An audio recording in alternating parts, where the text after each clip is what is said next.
Welcome to this presentation on the keys to safe driving. The presentation is made during National Older Driver Safety Week. Mobility and transportation are important to ensure older adults remain active in their communities, whether it's shopping, working, visiting family and friends, or volunteering. Transportation should not be the barrier to older adults doing the things that they want or need to do in their communities.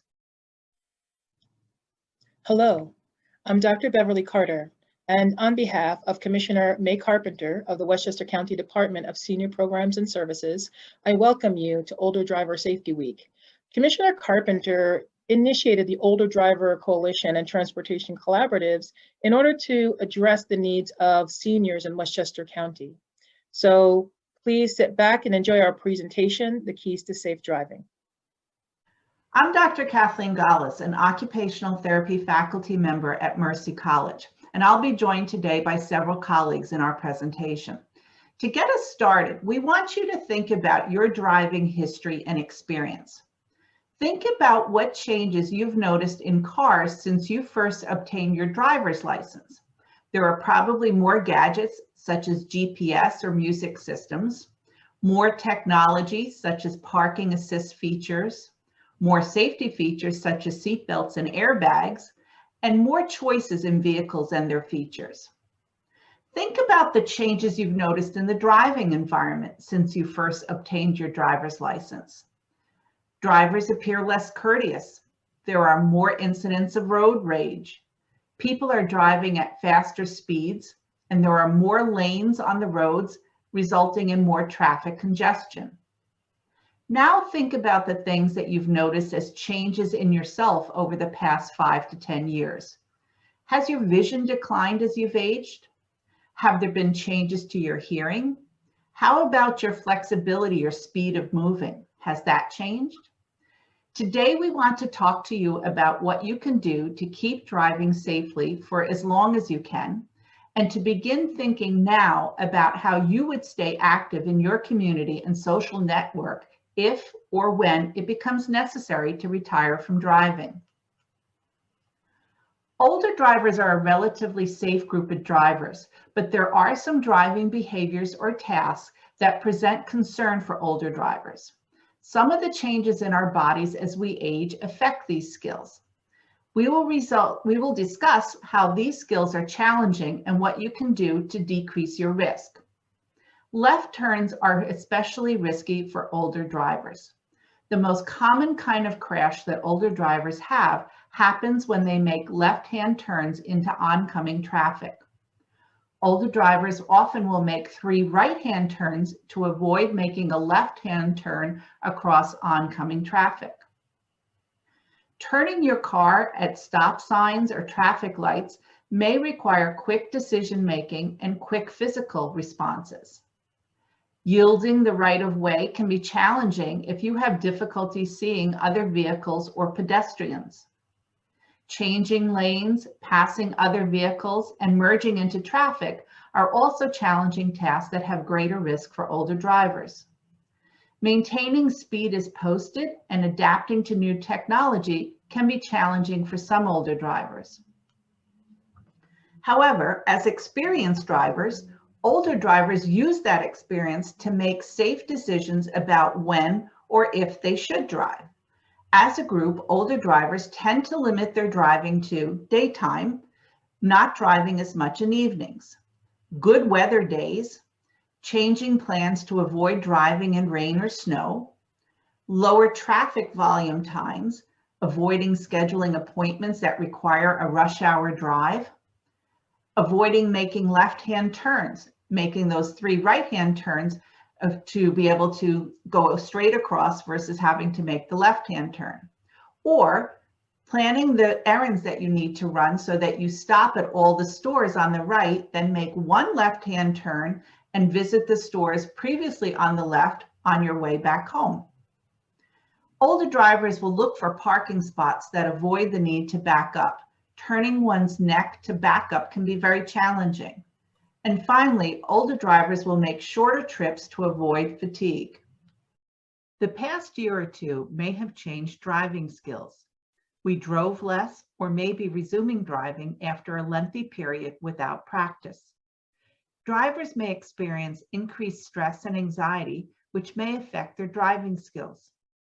It appears that there's been an increase in driver speeding due to less traffic on the roads. If you are wearing a mask in the car, you want to make sure it's on correctly.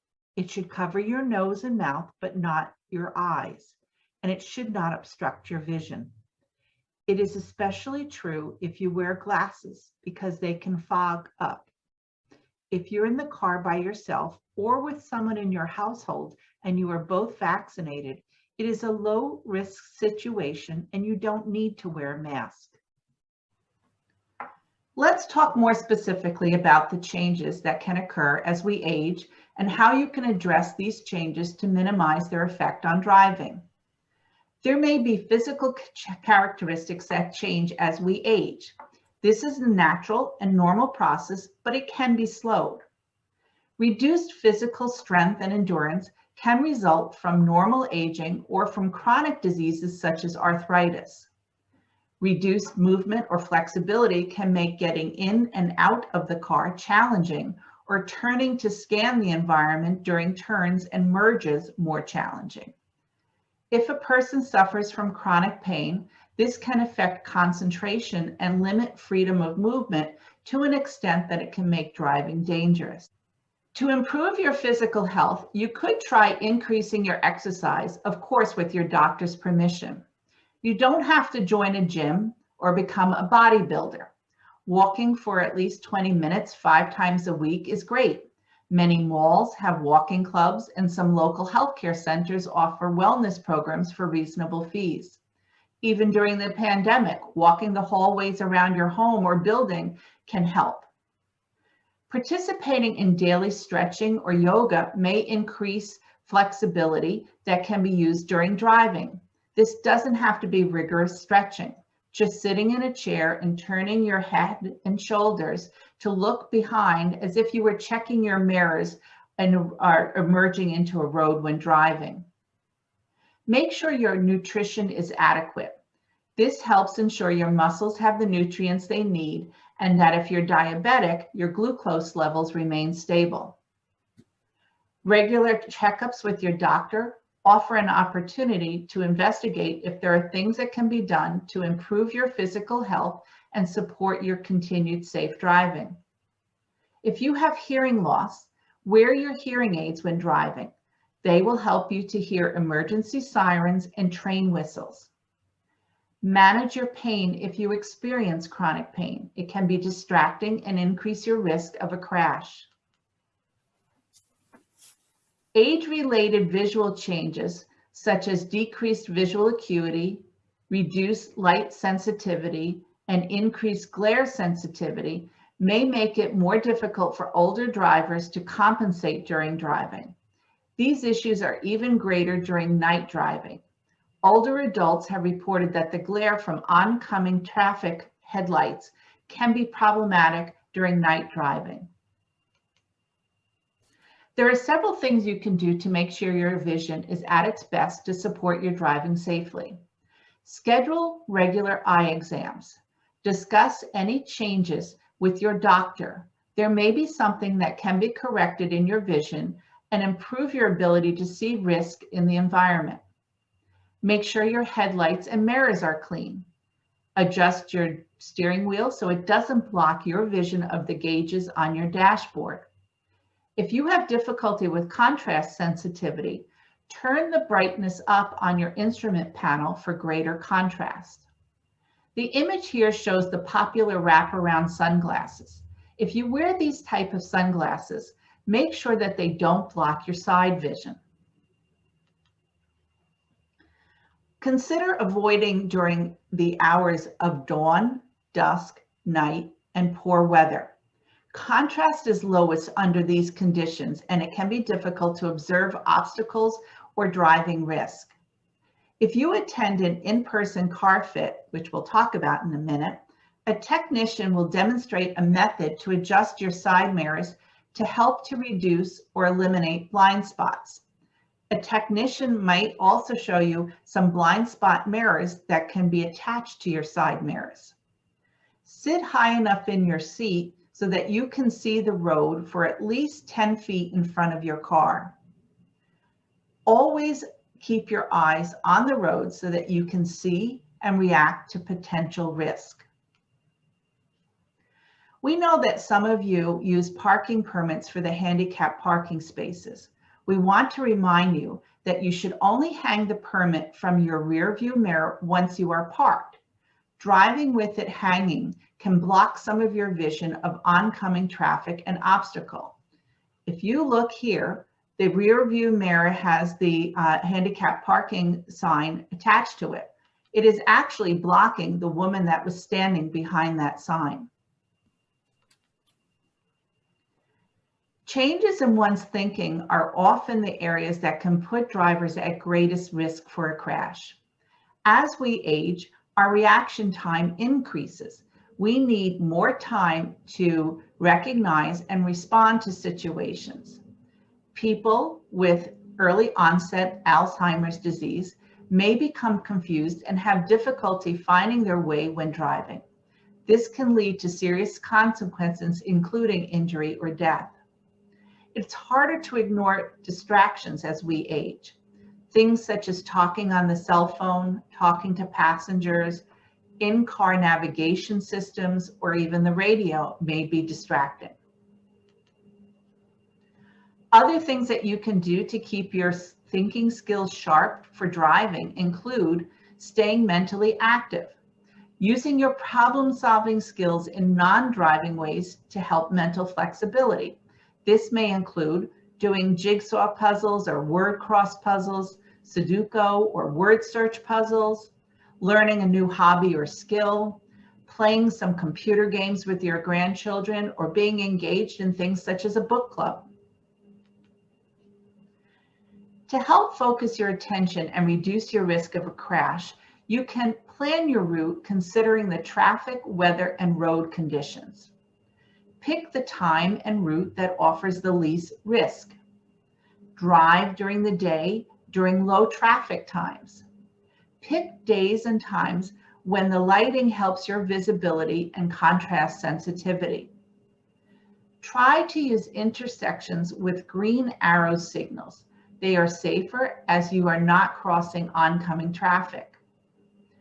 Keep a safe distance between you and the car ahead. You should be able to see the wheels of the car in front of you. And eliminate distractions such as cell phones, eating, the radio, and maybe even conversations. Unfortunately, as we age, we may end up taking more medications to deal with chronic diseases or just changes in our body. Many medications cause drowsiness and can slow reaction times, making you at greater risk for a crash. Make sure you pay attention to any medication labels that say may cause drowsiness. Drug combinations may produce unexpected, serious, or dangerous side effects. Over-the-counter medications may also affect driving, especially things such as flu or cold remedies. Avoid driving when you first start taking a new medication. Side effects such as drowsiness are often worse in the first few days, but lessen as your body adjusts to the drug. Anytime you are prescribed a new medication, ask your physician or pharmacist what effects the drug may have on your driving skills. We also suggest that once a year, you bag up all of your medications, both prescribed and over the counter, and take them to one of your doctors for them to review, or take them to a pharmacist to review. Sometimes some medications are prescribed by different doctors for the same thing, and two medications may interfere with each other. Since we are all specialists and seeing specialists, it's important that each doctor knows what the others have prescribed. There are several resources that can help keep older drivers safe on the road. CARFIT is a community-based educational program designed to address driver vehicle fit and vehicle safety features used among older drivers. Participating in a CarFit event offers drivers the opportunity to check how well their personal vehicle fits them. We also provide information and materials on community-specific resources that could enhance their safety as drivers and possibly increase their mobility in the community. In a recent study, results revealed that 95% of participants felt that CarFit was somewhat or very useful. Community events are being planned in Westchester for the spring. You can find out more about the CarFit program and sign up to attend an event at www.car-fit.org. At a CarFit event, an occupational therapist may suggest a piece of equipment that might be a solution to a challenge that an older driver is experiencing. For example, if we look at the first picture, we see a device is attached to the seat belt. This makes it easier to reach for the belt. It's helpful for drivers who have issues with their shoulders or with arthritis. In the second image, you see a device that's called a handy bar. It fits into the door latch ring on the frame of your car. It gives you a place to push up from your seat. It's helpful for people who have weakness in their legs or just need a place to push up from. Number 3 shows a small mirror that's attached to the standard side mirror. These can help reduce blind spots and assist when changing lanes or merging into traffic. The fourth image shows a wedge cushion that can raise a driver in the seat to have better visibility over the steering wheel without causing their thighs to be also raised and eventually rub against the steering wheel. A medically based driving evaluation looks at the necessary skills for safe driving in individuals who have a physical, mental, or cognitive condition. These programs typically have 3 phases: a clinical evaluation, a behind-the-wheel road test, and a driver training program if indicated. The clinical driving evaluation typically involves a variety of clinical evaluations, computerized testing, and possibly a driver simulator.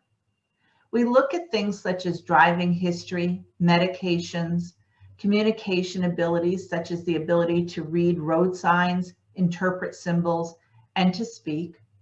We look at cognitive or thinking abilities, physical abilities, and then there's a road trial, observed driving in a dual control car. If you have just been through a surgery such as a joint replacement or cardiac surgery, it is important to consult with your doctor on when it's safe to be able to return to driving. There may be some precautions depending on the type of surgery that you've had.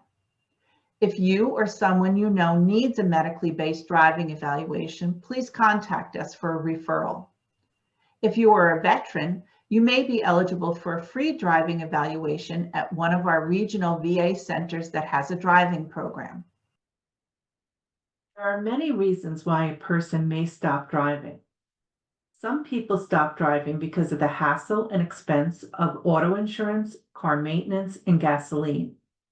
In 2024, AAA estimated that it costs $12,297 a year to own a mid-size sedan. Some people stop driving because they feel unsafe on the road. They or their families may have noticed changes in their driving skills. Someone may have told the driver that their driving is not safe. And some people are not given the choice and must stop driving due to a recent injury or illness. There can be legal ramifications if a driver continues to drive and their skills have changed, making them an unsafe driver. There can be civil issues such as increased insurance rates due to crashes or lawsuits that result from a car crash. There can also be possible vehicular criminal charges if the driver is found to be driving while impaired by drugs. This can include prescription medications that may alter one's driving abilities. Criminal charges can be brought against a driver if their driving is considered reckless. This means that their driving is unreasonably interfering with the free and proper use of a public highway. The unsafe driver can also be charged with reckless endangerment in the second degree.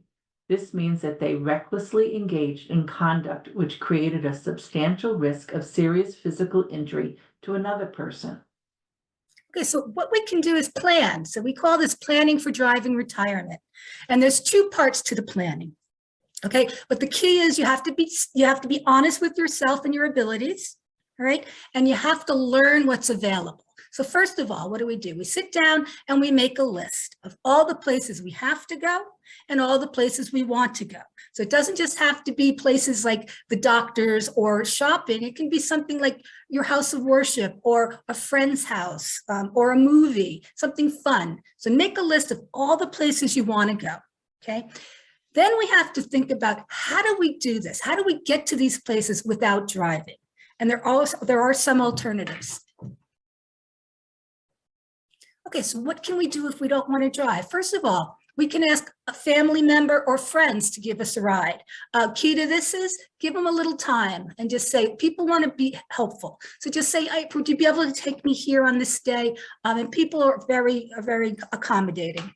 Okay, be a safe pedestrian. Walking is a great exercise. It's fun to get you out of the house. So if you can, walk to places and get your work and things done that you have to do. Being a safe pedestrian, we're going to talk about some of the things you can do to make yourself safe, but try walking more. Okay. Taking public transportation. In Westchester County, we have two wonderful services. The first one is the Beeline fixed route service, which is bus stops. And the other one is paratransit. Bus stops, the key to remember, things to remember, all of our buses are accessible, which means if you can't walk up the steps, what the driver can do is lower the bus for you, so it's easier for you to get in. All of our buses also have either a lift or a ramp. So if you still can't get in the bus, you can ask the driver, you have to ask the driver to use the ramp. The driver will deploy the ramp, tell you how to use it, and you can easily get in and out of the bus using that. Another cool thing about our Beeline system is we use the same Metro card as New York City. It's a reduced fare Metro card for anybody who's at least 65, and that is $1.35 right now. Another thing to remember is that all of our buses now are cleaned twice a day if they're in service. Once they are out of service and go back to the garage in the evening, they are fully disinfected inside.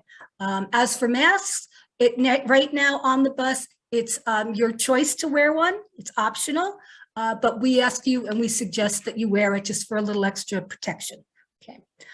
Rides for senior transit shuttles. A lot of municipalities have shuttles for their seniors. If you are in a certain municipality, call up your town or your city hall and ask them what they offer. They could have a shuttle to take you to the senior center or maybe take you to the nutrition center. Also shopping shuttles some certain days of the week. So call up, find out what's available for you, right? Volunteer ride services. In Westchester County, we have two. The first one is TRA, which formerly was West Fair Rides. TRA is for medical appointments only. So what you do is you can call them up and they will try to schedule you a volunteer driver, which means that driver will use their own car. They will pick you up, drop you off, and bring you back home. The next one is Ride Connect. Ride Connect is same type of volunteer ride service, but they will do anything. They will go to shopping if they want to drop you off at a shopping mall, if you want to go to a friend's house, a movie, whatever you want to do, that's open for Ride Connect. Okay, then there's paratransit, which again is part of our public transit system. So if you're somebody who cannot take a fixed route bus, so you're unable to get to a bus stop or you're unable to stand at a bus stop, wait at a bus stop, paratransit would be for you. Things to remember about paratransit: you have to apply for the service. You have to have your doctor sign the application and put in why you can't take public transit or fixed route transit service. Once you are okayed, you have to call up ahead of time and schedule your trip. Also, paratransit is $5 a ride per ride for the person. If you need somebody to help you, either an aide or a helper. They ride for free, but you would pay the $5. Okay, let's see. And then we have a wonderful program called Project Timeout. Project Timeout offers two wonderful services. First of all, if you are a care provider or a caregiver who needs to do something for themselves, an errand or go out, Project Timeout will assign somebody to sit with your loved one while you're out. All right, now what happens if we don't want to take the ride and we want to just get stuff done, but we don't want to go out? There are things we can do. For instance, there are delivery services. Grocery stores now, you can either call them up or go online and order your groceries, and they will deliver them to your house. Medication, there's a lot of pharmacies now that do delivery, so that could be helpful to get what you need. Catalogs and internet sites.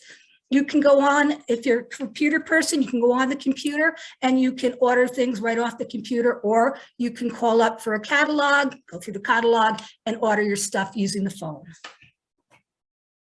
Hello, my name is Anna Wiganowska and I am with Westchester County Department of Public Works and Transportation.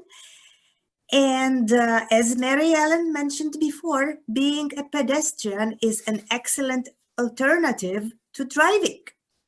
So we can accomplish a lot of things by walking. We are getting exercise, which is a bonus. We are getting something accomplished and also getting exercise at the same time. But that said, we want to be a safe pedestrian. We don't want to get hit by a car while we are doing something out there. And there are a few issues, a few points to remember that kind of help us focus on being safe while we are walking. Intersections are the first thing to think about, and a lot of crashes happen when people cross the street. So just like we have been told since we were in elementary school, we really have to make sure it's safe because before we step on the road. So just because the light says walk, it doesn't mean that we are necessarily safe. Drivers are distracted sometimes.